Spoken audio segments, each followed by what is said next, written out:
All right, so when you decide to use pre-folds or flats and you're not going to pad fold them, you're going to fold them around the baby, you need a way to secure them.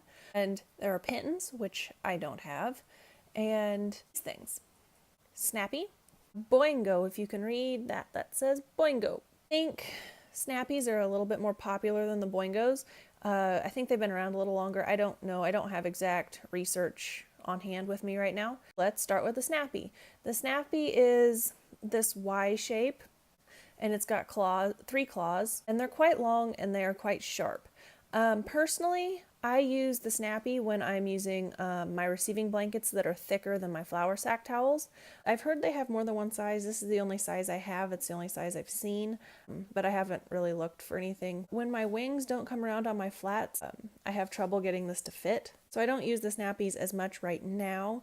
And I also have noticed, because sometimes I let her go coverless just to get some airflow, when it gets wet, this bottom one will come unhooked and it will look it'll stick out and it'll look funny. But it grips good before the flat gets wet. Just grip the receiving blankets really easy. Moving on to the Boingos, they come in a pair. And I was really worried about losing one or something. Pair grips, it's hard to tell. I don't know if you can see that. They're a little bit shallower. There is not much here to grab onto to secure it, so you kind of have to pull in the middle, and a lot of times when I go to hook it, I will catch myself, usually my thumb like that. I'll catch myself trying to secure it. I do like them. These are better for right now where she's bigger and I can hook one on either side, and then when they're younger, if you don't have a Snappi, you can use this one in the middle. Use one. I've heard, have not done it, that if you hook one on each side and you don't have that Y coming down on a smaller waisted baby, if they're walking around, the bottom of the flat can just fall out. But I have had that happen with the Snappi also because of this coming undone when it gets wet. So let's move on. This is not going to be in frame because my arms are not long enough. So this is my little monkey. And then this is my flat that I folded up really small. If you fold this is very difficult with one hand.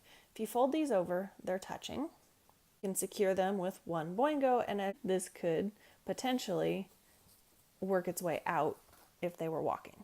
And then there's a Snappi that's not very pretty because it's not a real baby. So as it goes, which I prefer, I actually like both of them. I'm glad I have both of them. In the beginning, when I started with the Snappis because I didn't know about the Boingos, after getting the Boingos, at first I was definitely like, oh, I don't like these. I'm going to lose one, blah, blah, blah, blah, blah. I don't need them. And I would have said, stick with the Snappis. You don't need the Boingo. After she grew a little bit more and the Snappi I have is getting too small, I moved to the Boingos, and I really like the Boingos right now. So at the moment, Boingos are my favorite, but they're not too expensive. They're $7 a pair, and Snappis are $10 for a pack of 3. So I would just get both, just because you're not sure what you're going to like, and what you like may change. So that is my little thing on Boingos and Snappis. Thank you for watching.